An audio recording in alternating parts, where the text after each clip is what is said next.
eu listei algumas coisas aqui que são importantes para a gente pensar quando a gente trabalha com fotografia, né? E aí, não só para mim, no meu caso que sou fotógrafo, se algum de vocês também tem interesse em ser, mas também para quem vai avaliar. Porque, assim, não necessariamente vocês podem ser os fotógrafos, vocês podem ser a pessoa que vai contratar o fotógrafo, vocês podem ser os clientes, vocês podem trabalhar no marketing de uma empresa. Mas, de qualquer maneira, a partir do momento que vocês vão contratar um fotógrafo, vocês precisam ter conhecimentos, né, sobre a produção ou sobre a forma como o processo acontece, para que vocês possam avaliar melhor e também possam pedir melhor um trabalho, né, para esse profissional contratado. Então, eu listei algumas coisas que, para a gente, é muito importante, e vocês que estão nesse curso de marketing digital e que também estão pensando sobre a produção propriamente dita, é importante ter em mente. O primeiro deles é paciência, né? Nenhuma carreira ou nenhuma foto, se assim for melhor dizer, vai sair da noite para o dia. Né? Quantas vezes a Mila mesmo começou falando, eu acho que toda essa nossa conversa de hoje surgiu quando ela mostrou algumas coisas, umas fotos minhas para vocês, falando sobre composição. Nenhuma daquelas composições foi feita de primeira, podem ter certeza absoluta. Isso não existe. Tá? A gente vai colocar os elementos numa foto, vai compor, ou que não seja um produto, que seja um modelo, você vai contar para ele como faz, e nunca vai ser a primeira imagem. Você sempre vai fazer pequenos ajustes para deixar aquilo mais natural. Um segundo tópico muito importante é resiliência.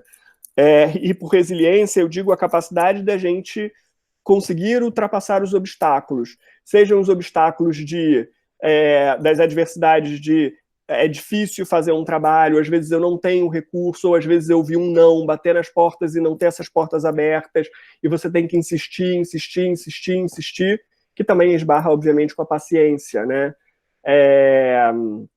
Mas a resiliência é fundamental para a gente ter a capacidade de não desistir no meio do caminho. Curiosidade, e aí cai um pouco naquela história do conhecimento, né? Que é o nosso poder, é a nossa forma de conhecer as coisas. Quanto mais curioso você for, quanto mais você tentar fazer as coisas diferentes ou pensar em alternativas. Bom, às vezes o cliente não tem a verba para fazer isso dessa maneira que seria o melhor, mas se a gente fizer de alguma coisa diferente, será que a gente chega num resultado parecido? Isso eu vou trazer um pouco também nos exemplos que eu vou dar, né, para vocês sobre quando eu mostrar os trabalhos daqui a pouquinho. Dedicação, e eu digo assim que a fotografia é igual pilotar um avião. As horas de voo contam demais, sabe? Porque a gente vai pegando o traquejo, a gente vai sabendo o que funciona e o que não funciona, a gente vai entendendo a cabeça do consumidor, o que ele gosta de ver, o que ele não gosta de ver. Então, se a gente não se dedicar muito a isso, não estudar muito, não se debruçar sobre o ofício, nada vai surtir efeito. Planejamento, ou seja, tudo aquilo que eu disse para vocês um pouco mais cedo também, a gente tem que estudar o nosso público-alvo, não necessariamente o público-alvo da campanha ou da foto somos nós mesmos, então eu tenho que entender o que o outro gosta, eu tenho que estudar sobre isso, eu tenho que me planejar, eu tenho que criar um roteiro para que a gente não chegue na hora da foto perdido. Se a gente chega na hora da foto e não sabe o que tem que fazer e começa a tentar descobrir na hora o que passa na cabeça do cliente, o que passa na cabeça do público, estamos ferrados. O dia vai embora e você vai chegar no fim do dia tendo feito um terço do trabalho, se muito, sabe?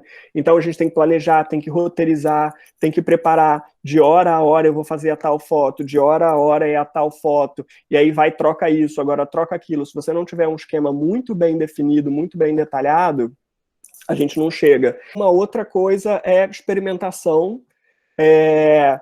Se não ficou bom do jeito que vocês gostaram, tentem de novo. Mudem um pouquinho, cheguem uma coisa para lá, chega uma coisa para cá. Se um elemento está grande demais, roubando a atenção do seu produto na foto, troca esse elemento, ou tira ele um pouco da imagem, corta ele. Então, assim, não tenham medo de experimentar. Eu me lembro uma vez, né, quando eu estava estudando fotografia, quando eu estava estudando iluminação, e eu achava que iluminação era muito difícil, que eu nunca ia conseguir entender perfeitamente aquilo, para chegar no resultado esperado, porque a iluminação conta muito para o clima da sua foto, né? Ela vai contar muito para o humor da sua foto. Se você faz uma foto mais escura, ela é uma foto que vai te dar uma emoção um pouco mais íntima, mais sombria, talvez. Se você faz uma foto muito iluminada, é como se você estivesse numa energia mais solar, tudo muito mais claro, tudo muito mais óbvio, tudo muito mais divertido. Então, eu sempre ficava me preocupando com isso, se eu conseguiria passar o humor daquela imagem através da iluminação. E aí um professor, na época, me falou o seguinte, a luz nunca é sua inimiga, ela está sempre do seu lado. Se você iluminar e não tiver ficado bom, muda a luz. Mas mudar a luz significa ou você aumenta a potência dela, ou você diminui. Ou você coloca ela mais para o alto, sobe um tripé, ou desce um tripé, ou leva ela para longe. Ela nunca vai te entregar uma coisa diferente daquilo que você pediu a ela para fazer. Então, assim, se experimentou, não ficou bom, muda, muda, muda, muda. Quanto mais você experimentar, mais jogo de cintura você vai ter no futuro para pensar mais agilmente e resolver um problema, né, mais rapidamente. Propósito é uma palavra que está super na moda, mas que nunca foi tão importante na vida, que é o seguinte: não adianta a gente comunicar alguma coisa que a gente não acredita. Tá? Não adianta a gente ir contra os nossos valores ou contra os valores da empresa que quer comunicar alguma coisa. Por quê? Cada vez mais a gente tem voz e a rede social, cara, aumentou isso exponencialmente. Se você fala alguma coisa que você vai de encontro a princípios morais ou éticos, ou alguma coisa que você falou no passado, não que mudar de ideia não possa, isso pode sim, e é mais do que bem-vindo. Mas se você não tiver um propósito na sua comunicação, você vai ser cancelado, para usar o termo do mundo digital. Sabe, você tem que estar muito fiel aos seus valores, aos seus princípios, saber se posicionar para que você não sofra um revés, sabe? Então, assim, ter propósito, fazer alguma coisa pensada e planejada e fundamentada é essencial para a sobrevivência da comunicação, né, e das marcas no digital, certo?